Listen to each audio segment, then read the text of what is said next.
By the eyes of Vishnu, can a magical superhero carry his own story? I'm Jason Inman. I'm Ashley Victoria Robinson. And we're here to answer your nerd question. Today we have a nerd question that comes directly from our Patreon, which you can go over to patreon.com/Jawiin, Jawiin, and you can become part of the Mind University level where you ask us a question, we answer it directly here on camera just for you. Today's question comes from who, Ashley? From RUSS WALKER. RUSS WALKER, and that question is? Their question is, I've noticed that there are not a lot of ongoing titles featuring my heroes at the moment, and the ones that do pop up tend to end rather quickly. My question is, do you think that mystical superheroes have a hard time headlining series? And if so, what makes it so tough for them, either from a story or sales perspective? I have an answer for this. Okay. Yes. Yes. I think it is very difficult for a magical superhero to lead a book. Now, that is me saying this with having recently loved the Jason Aaron Doctor Strange run. If you haven't read it, it's really good. And Jason Aaron's Thor run. Magical-based superhero. Yes, true. It's weird now. I weirdly now classify Thor as not magical because of the Marvel movies. Thanks, Marvel movies. Anyways. He is magical. Thanks for reading the game, by the way. Gotta give him slap him down, give him a little lift up. So Ant-Man was bad. Endgame was good. There you go. Look forward to your comments on that one. No, I don't. Anyways, magical superheroes. There's a bunch of them out there. Dr. Fate, Zatanna, Doctor Strange. But Doctor Strange is kind of, I think, the most prominent one, correct? Especially the movies now. Sure. With the movies, previously, I would have said Constantine. Oh, okay, let's... Also, can I have a thought really quick? Really quick. I haven't finished my thought, but sure. Okay, no, go. I want to hear your thought. I want to hear your thought. Comic books came out of a big industrial and scientific revolution, and they focus a lot around science fiction, which I think is why sci-fi tends to take off. However, I am prepared with a list of mystical comics to bring up. To counter your point, I will say that is mostly the Marvel heroes. Yes. Marvel heroes are based in science. But in DC, I mean, The Flash. Sure. Okay, so to go back to my point, my answer of yes. I like the idea of, are we okay with couching this argument as DC, let's mainly focus on Constantine, Marvel, let's focus on Doctor Strange. Yeah. We're okay? And then we're looking forward to Ashley's list. The reason why I say yes is because magical superheroes have no limits. That's exactly it. That's why Scarlet Witch frustrates me. Now, here's the thing. I hear a lot of writers say that that is an argument against Superman. They're like, oh, that's why I can't write Superman, because he can just punch through reality and fix everything. Now, the reason why that works with Superman, and I'm going to give you the reason why it could work with magical superheroes, and it's something that I think a lot of writers forget. Superman, his weakness is his heart. Mm-hmm. You attack Superman's heart, and that's his weakness. Now, in writing, there is a term called, what is the cost of magic? That if you're going to use magic, it has to have a cost, because otherwise it's this unlimited deus ex machina that can fix everything, because at the end of the day, all magical spells in comic books are gobbledygook. By the winds of Ashanti, by the cool of blah blah blah blah blah blah, by the totem of Twinkie, all that kind of stuff. Nonsense. By the way, if you want to know what the Twinkie reference means, go to patreon.com/Jawiin. Join our epic goal to make Ashley eat a Twinkie. She's never had one before.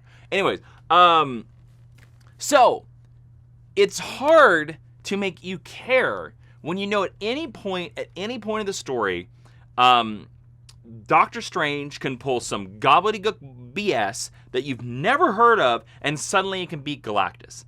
And it just works. I think the movie, interestingly enough, gets away and gets around this problem by introducing the Time Stone early into the movie. It's introduced like at the 30-40 minute mark. And then when it's introduced this idea by like, oh yes, this thing can reverse time, but it's very difficult to use, and we don't use it because it ruins time. And then the movie parks Doctor Strange in a situation where he has to use it. Yeah, you know it's a bad example of that? Harry Potter being a crappy wizard who's not good at magic, but being able to do the most powerful spell. What's the most powerful spell that he pulls off? He's able to do the Expecto Patronum, the Patronus, that protective. Yes, interesting. Familiar. He's able to do that because he's the hero of the book. Even though Harry Potter is the exemplification of a mediocre white male lead who gets by because his friends are smarter and more talented. But for convenient plot purposes, he is able to cast that. That's a bad example of that same By the way, I trope. think that's a completely different video, but I will say this. I do agree with you. Harry Potter, terrible wizard. Harry Potter's a dick. Hermione's the best wizard in that book. Should've Come been on, the let's be it. protagonist. Yeah, that's another video, though. But you are correct. In Harry Potter, it's very interesting because early on in Harry Potter, they introduced this idea that, like, it's spoken words. Yeah. It's spoken words. And then if you notice as the movies go along, you can tell the producers and the directors are like, this is dumb. They do that in the This is books. dumb. They introduce that in the books that if you're a really powerful wizard, you can do it. But by the end of it, it just becomes like wagging wands, and in the movie, I'm just like, it's not as interesting. But so I think they are difficult. Now, Ashley, you had a whole list. Do you have any points you want to add to this? I do. I have a big thought about this because This is a great question, by the way. Witches are one of my favorite things. Mm-hmm. They're one of my favorite mythologies and all of that. So I like magic. Magic is a good entry point for me into any type of story. I think this question makes us immediately think of witches and wizards and spellcasters, but I think magic in comic books and in narrative is actually a much broader topic than that. And I think it's done better outside of superhero universes. Like, The Magicians? Preacher Ooh. is magic. Now, Yeah, I'm not. sure. I'm not meaning that to seem disrespectful for any of the Christian mythology or any of the religious overtones of that. But like, we are dealing in. There's plenty of other things to offend the Christians and preachers. I'm just saying, but I don't want to seem like I'm making light of Yes, someone's yes, faith. yes. But like, the world of Preacher, that's magical realism. That is urban Yep. fantasy, and that is one of the most is magic. successful and lauded comic. There's a vampire in it. Comic book series of all time. Yeah. Something like Black Magic, which is coming out from Image right now, or The Wicked and the Divine, that's magic. Or Lock and Key. Lock and Key, that's magic. Magic. But it's a little less traditional than someone with a pointy hat waving a wand, riding a broom. Well, yeah, because Doctor Strange is a wizard. Yeah. At his base core, he's a wizard. Constantine, wizard. Is a wizard. You know? Zatanna is Yep, a a witch. wizard. A witch, excuse me. Whatever. They're She's all she's a warlock. They're all gender neutral terms. It's all fine. But it's interesting to me because like Archie Comics consistently has had a Sabrina title almost as long as they've been around. There was a brief second there where I thought you were going to introduce that Archie was a warlock, and I was like, what has happened to Archie anyone Comics? is a warlock, It's Jughead. it's Jughead. No, Jughead's a time traveler. Come on.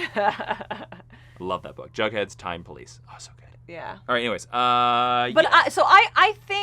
I think magic is a little, maybe a tougher pill to swallow when it's in a superhero universe.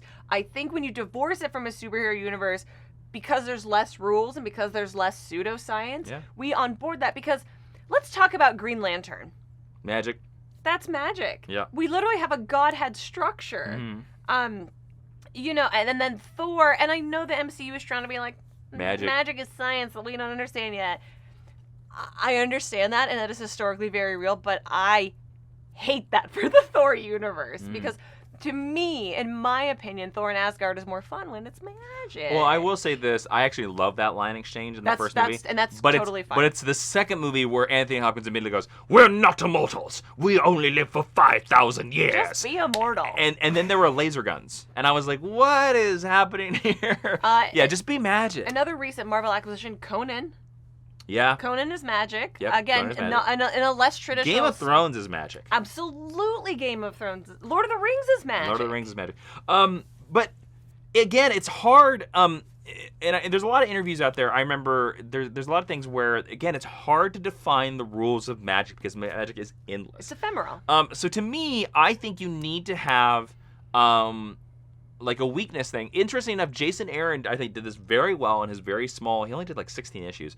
Whereas this Doctor Strange? Yeah, and his Doctor Strange run, excuse me.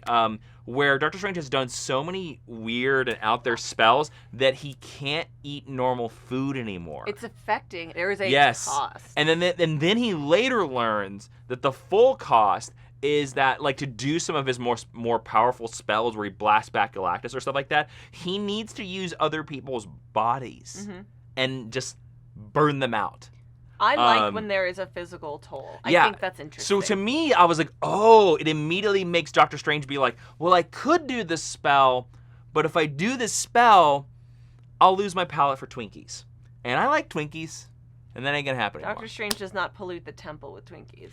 Doctor Strange does lots of polluting, especially with Shasta. If Twinkies wants to sponsor us, I'll eat a Twinkie. By the way, any of you that listen to our podcast, this is what I actually do when I'm doing my Doctor Strange. Very true. On the thing. So that's there you go. So thank you to Russ Walker. Russ Walker for the question. Russ Walker, you are the fastest. You're the fastest Twinkie eater this side of the Mississippi. Ooh. Yeah. That. If you want to be like Russ Walker, go over to patreon.com, join our Mind University level, support the channel, and get your question answered on camera. We'll give you a cool nickname as well. Go down in the comments, tell us who your favorite magical-based superhero is, and while you're down there, click subscribe, and Ashley, tell them about our podcast. Check out Geek History Lesson at geekhistorylesson.com. We've covered a lot of magical creatures inside and outside of comic books, including Harry Potter, Constantine, Zatanna, and Doctor Strange, so go there and learn yourself something. It's everywhere that you can find podcasts. Thanks for watching, everybody.